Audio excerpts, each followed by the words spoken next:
All right, welcome back to Sponsors Corner. This is a playoff edition. I don't know if we'll have a second round edition, so we'll just call this the playoff edition for the Miami Heat with our friend Javier Iglesias. You can find him at realestateshopfl.com or the Fort Lauderdale Realtor and various other places on Instagram. I think you've cornered all of Instagram. He'll tell you more about what he does in a second, but we have him on from time to time to give you the fan perspective. So I've got a few questions for you, Javier, as we go forward.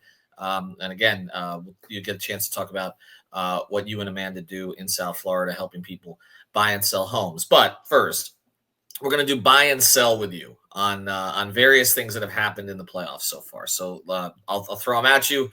You tell me buy or sell. All right. Bam Adebayo's performance through 2 games of the first round of the playoffs against the Cleveland Cavaliers. Buy or sell, or why? Tough question. He had a great first game, but everything yesterday that he did, except for his shooting, was good, right? Like his defense was good. He had some good rebound numbers and assists. But for your max player, you have to have a full performance, especially with number 1 seed. So, sell. I think this is a conversation. I have a huge group Heat chat with friends, right? There's a conversation that came up recently about who's on the table if we don't go further. And at this point, I think it's everybody, right? To make a trade for a substantial player. That includes Bam, unfortunately. That's something the Heat have not been willing to do, and they'll give you all kinds of reasons why they won't do it. But for Giannis? Well, another question, but the issue becomes then, does Giannis want to come down here if Bam's not here and they have the same agent? There's all that kind of stuff. But it hasn't been on the table before, and obviously they've held him back from trades, including one possibly for Donovan Mitchell, although that didn't get that far, but that's what Utah wanted, or Danny Ainge wanted at the time. And, of course, we're seeing what Donovan Mitchell is doing against them. All right, so let's go to number 2 here. Buy or sell Tyler Hero as one of your top 2 players on a contending team after what you've seen so far? It's hard to argue with a sell on the performance that Tyler has been putting up. Sure, his defense is not the greatest, but you have other guys in the league whose defense are not the greatest, and you put a good team around them and they can make some noise, right? He's been absolutely fantastic on offense. I mean, there's every time you think, it's going to fall apart for him, he comes down the lane and puts up a floater and then hits a 3 after. He's if it wasn't for him, I don't think these are 40-point blowouts, right? Like he's definitely been, obviously Davion has helped with creating turnovers and all that, but he's definitely been the one that has stepped up every time we needed a bucket. So it's hard to say sell. I think I'm a buy. I listened to your pod on, what do you pay him? Mm-hmm. He's making his case to get paid. Yeah. The question is, if you pay him $50 million, then and you're paying him $100 million. I think 50's out of the question. Right. Well, that's may not be out of the question for his agent. We'll see. Right. But I've come around to the idea of, okay, you offer him 35, you hope you finalize it at 40, and you have a piece, and then you go from there. And again, the numbers are going to go up in terms of the tax line and all that kind of stuff, and the apron line, but. Right now, they don't have any scoring. So the idea of trading their really only scorer. And it has to be something substantial you get back. Yeah, exactly. But at the same time, you don't want a $50 million burden per year on someone who is basically a one-way player. That's the other part of it. So I see both sides. All right, here's one more for you. Well, I'll give you 2 more, but one more to start. Andrew Wiggins' performance since he's been acquired by the Miami Heat.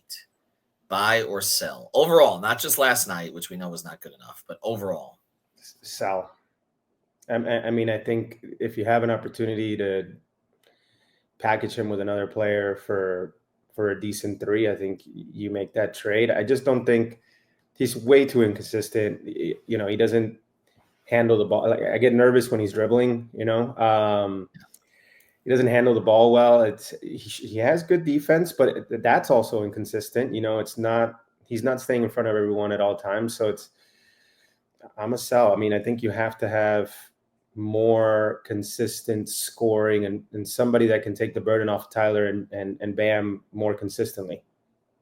Feels like he found the exact perfect role with Golden State, and now it's like adjusting back to some other role that maybe he used to have, or they're trying to find for him. And I think him being in and out of the lineup so much really hurt this. And then he had the 42-point game, he had the 30-point game. But like you said, there's other games he'll get numbers, but he doesn't have impact. I thought it was a neutral contract when they acquired him.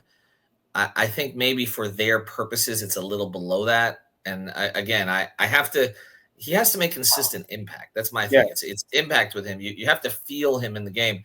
What's crazy is that Golden State, the fans there still miss him because he did find the perfect role there, but it just hasn't happened in Miami yet. All right, our last one here for you.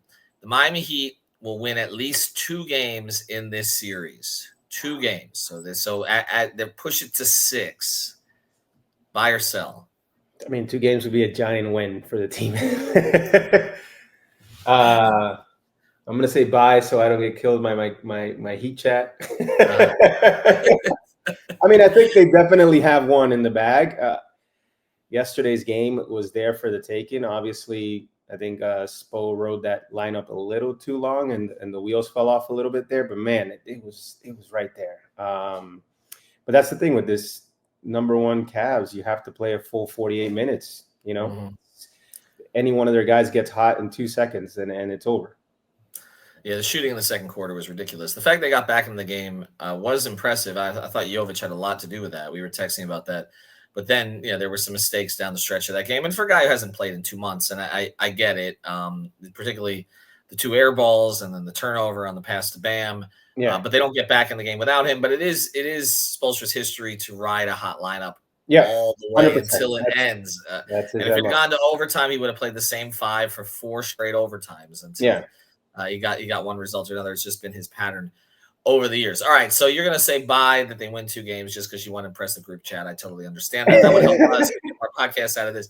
More podcasts that are sponsored by Real Estate Shop FL. So, Chet, you've been the Defending the House sponsor all year. Of course, the team has given up 122 and 121 points in the last 2 games, so no houses have been defended. But you will defend the prices of houses that you sell. Tell us about where everybody can find you.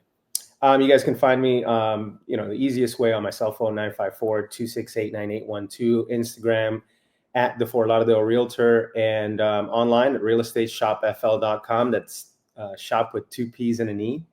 We're South Florida locals. I've been in the real estate game over 10 years now, and are very confident that we can get you the best price for your home. And if you're on the buyer's side, it's a great time to buy also.